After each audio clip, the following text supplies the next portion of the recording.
Assalamualaikum warahmatullahi wabarakatuh. Alhamdulillahirabbil alamin wa bihi nasta'inu ala umuri dunya waddin. Wassalatu wassalamu ala asrofil anbiya'i wal mursalin wa ala alihi wa sahbihi ajma'in. Pertama-tama marilah kita ucapkan puji serta syukur kehadirat Allah yang Maha Ghafur. Alhamdulillah, hari demi hari telah kita lewati, tidak terasa sekarang sudah ada di pertengahan bulan Ramadan. Allah tidak pernah melepaskan satu nikmat kepada semuanya sehingga kita masih bisa berjumpa dalam salah satu rutinitas kita, yaitu dalam kegiatan thalabul ilmi dalam keadaan sehat walafiat.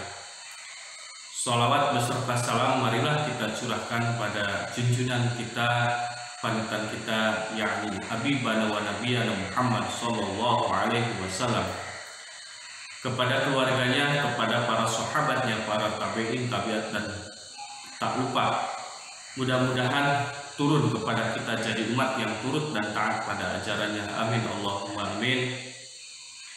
Hadirin siswa-siswi SMK Model Patriot 4 Ciawi Gebang yang saya banggakan, dan semoga Allah memberikan pintu yang selebar-lebarnya, yang seluas-luasnya untuk kita semuanya, sehingga terus dikucurkan rahmat serta maghfirah, ampunan kepada kita semuanya. Amin ya Allah ya Rabbal Alamin.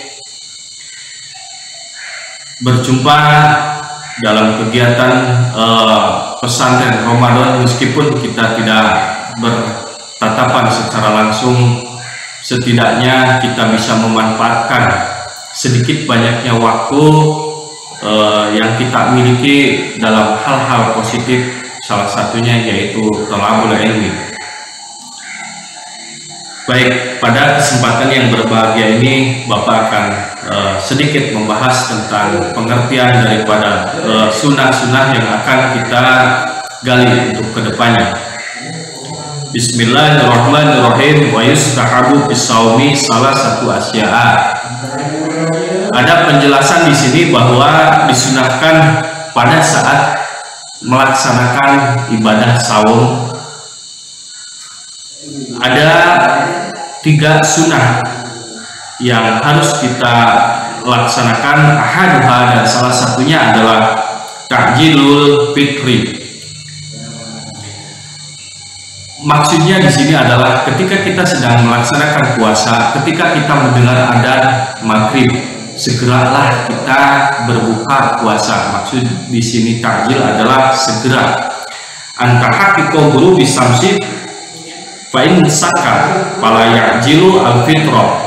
Nah, itu pun kita melakukan takjil setelah meyakini bahwa waktu maghrib itu sudah tiba.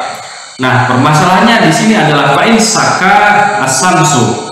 Bagaimana kalau seumpamanya kita ragu ketika sedang maksudnya sedang kejadian mati listrik.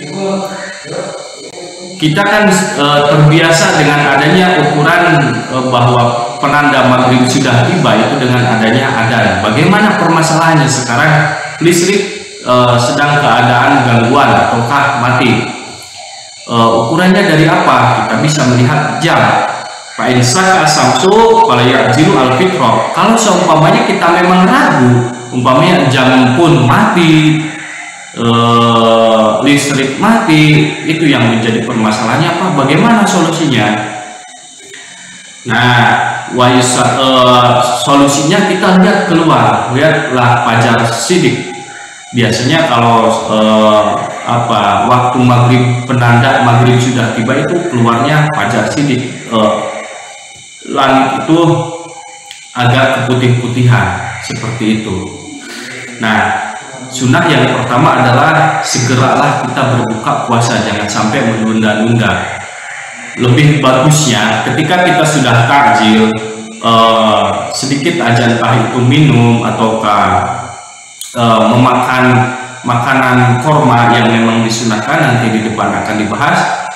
Sunahnya setelah kita mengawali berbuka puasa, langsung kita pergi ke masjid untuk melaksanakan sholat ibadah maghrib berjamaah. Sunahnya dan bagusnya memang seperti itu. Jadi jangan mendahulukan dulu makan dan lain sebagainya.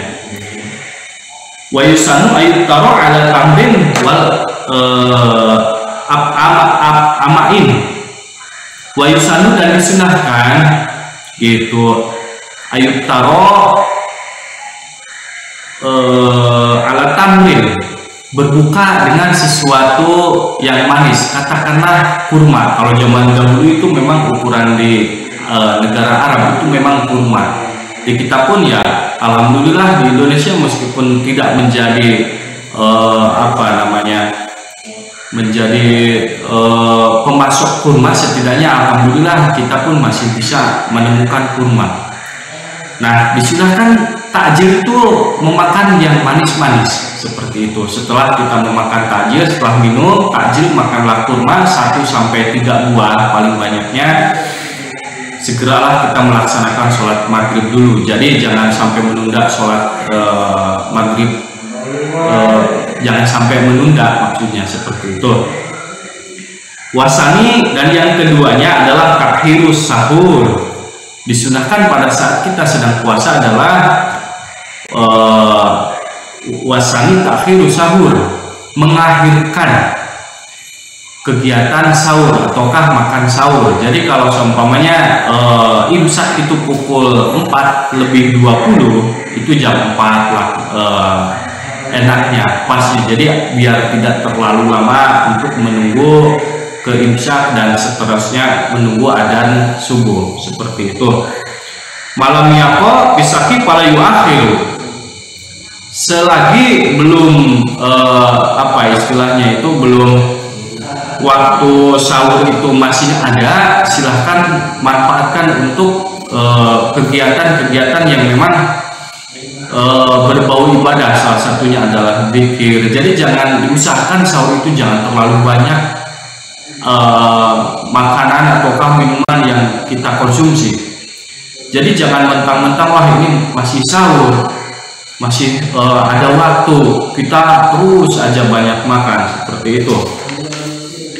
Wa yasiru as-sahuru biqalilin au ukli wasarbin. Diusahakan hasil daripada kegiatan sahur jangan terlalu banyak makan dan minum. Itu yang disunahkan oleh Rasulullah Shallallahu Alaihi Wasallam. Itu kegiatan sunnah yang kedua. Sekarang yang ketiga, wasalisu, dan yang ketiganya adalah tarkul hijri. Gitu. Maksudnya meninggalkan itu namanya air palsu minal kalami al fahis, ngomong yang berbau jorok, maksudnya itu ya, tarkul hijri itu. Jadi pada saat sedang meskipun di malam hari sedang keadaan tidak berpuasa, itu tinggalkan perkataan-perkataan yang berbau jorok yang memang mengarah terhadap kejelekan-kejelekan. Minal kalami al fahis payasumu, maka harus berjaga. So imun, yaitu orang yang sedang berpuasa, lisanihi anil kidbi, kita harus menjaga lisan kita daripada kebohongan. Gitu. Waligibati wanak widalika, dan yang sejajar dengan gibah yaitu ria, ujub, takabur, itu silahkan tinggalkan hal-hal yang dapat merusak pahala daripada kegiatan saum kita. Kita tidak mau dikategorikan bahwa puasa kita itu cuma-cuma. Jadi kita hanya sebatas bisa menahan rasa lapar dan rasa dahaga, sedangkan pahala-pahala justru buah samrotul ibadah yang akan kita petik nanti di alam akhirat, itu kita tidak mendapatkan apa-apa. Jadi pekerjaan apapun yang kita laksanakan di sini, itu kita akan memetik hasilnya nanti di akhirat. Bagaimana kita mau memetiknya sedangkan di sini larangan-larangan yang diriwayatkan oleh para imam, terlebih lagi daripada Rasul kita sebagai panutan kita terus mendobraknya, kita terus melaksanakan larangan-larangan tersebut. Bagaimana kita akan memetik buahnya seperti itu. Nah, gitu. Wanah midalika kasatmi seperti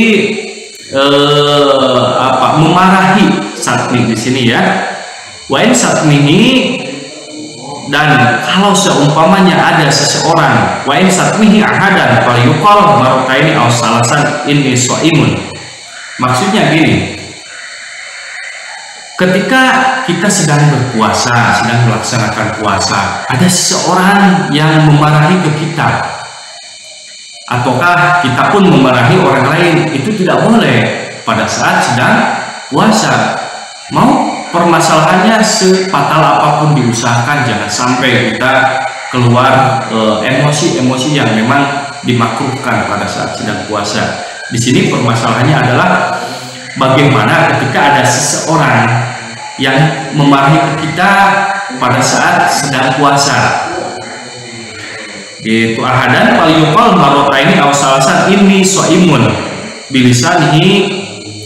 Gitu. Ketika ada seseorang yang memarahi ke kita pada saat sedang puasa, silahkan kalian jawab, jangan dengan permasalahannya, tetapi jawablah bahwa ini soimun, bahwa saya itu sedang puasa. Udah, itu menandakan bahwa isyarat bahwa sedang puasa itu tidak harus meladeni ataukah melayani orang-orang yang memang dapat merusak tataran daripada pahala atau ganjaran kita. Cukup berkata bahwa ini soimun salasan marrataini sampai 3 kali. Kalau seumpamanya orang itu masih memarahi ke kita, ini soimun, ini soimun, ini soimun, 3 kali batasannya. Kalau seumpamanya, Pak, bagaimana kalau seumpamanya sudah 3 kali orang itu masih tetap saja memarahi, tinggalkan. Kita jauhi hal-hal yang tidak diinginkan seperti itu. Kama qalahu, seperti riwayat daripada An-Nawawi fil Adkar di dalam kitab Al-Adkar, au biqalbihi kama taqulihi ar-Rafi'i anil a'imati. Imam Nawawi pada saat itu pernah ada yang memarahi ke beliau, tetapi beliau hanya sebatas mengisyaratkan au biqalbihi, hanya dengan hatinya, tidak dengan lisan, tidak dengan mulut. Dia berkata mengingat bahwa ini soimun, ini soimun, ini soimun, dengan sambil berkata, ya Allah jagalah kami, ya Allah jagalah saya dan jagalah hati saya agar tidak terjerumus, agar tidak terpancing oleh suasana. Gitu. Waqtasor alaihi, dan usahakan jauhilah ketika kita bertemu dengan orang-orang yang dapat merusak pahala ataukah ganjaran kepada kita yang sedang melaksanakan puasa. Mungkin sekian ceramah singkat yang bisa Bapak sampaikan, sedikit mudah-mudahan bermanfaat dan mudah-mudahan ini menjadikan penerang bagi kita semuanya, dan mudah-mudahan hari demi hari Allah terus memberikan hidayah dan inayah kepada kita semuanya untuk terus memperbaiki ibadah demi ibadah. Kita tidak mau ataukah kita tidak menginginkan ibadah yang memang dikategorikan percuma. Karena apa? Ya, sedikitnya kita harus belajar, harus thalabul ilmi. Seperti dauhan Rasul, wa kullu man bi ghairi ilmi la ya'malu amaluhum mardudatun la tuqbalu. Barang siapa yang mengerjakan ibadah tidak dengan ilmunya, asal-asalan saja, puasanya asal-asalan, sholatnya asal-asalan, wudhunya pun sama, mardudatun la tuqbalu, mardudatun itu ditolak. Apalagi lebih parahnya, mardudatun la tuqbalu, tidak diterima, sudah ditolak, lebih parahnya lagi tidak diterima. Naudzubillah summa naudzubillah. Dan mudah-mudahan Allah terus membimbing kita untuk memperbaiki diri kita terhadap ibadah kita semuanya. Mungkin sekian yang bisa Bapak sampaikan, kurang lebihnya mohon maaf. Billahi taufiq wal hidayah. Wassalamualaikum warahmatullahi wabarakatuh.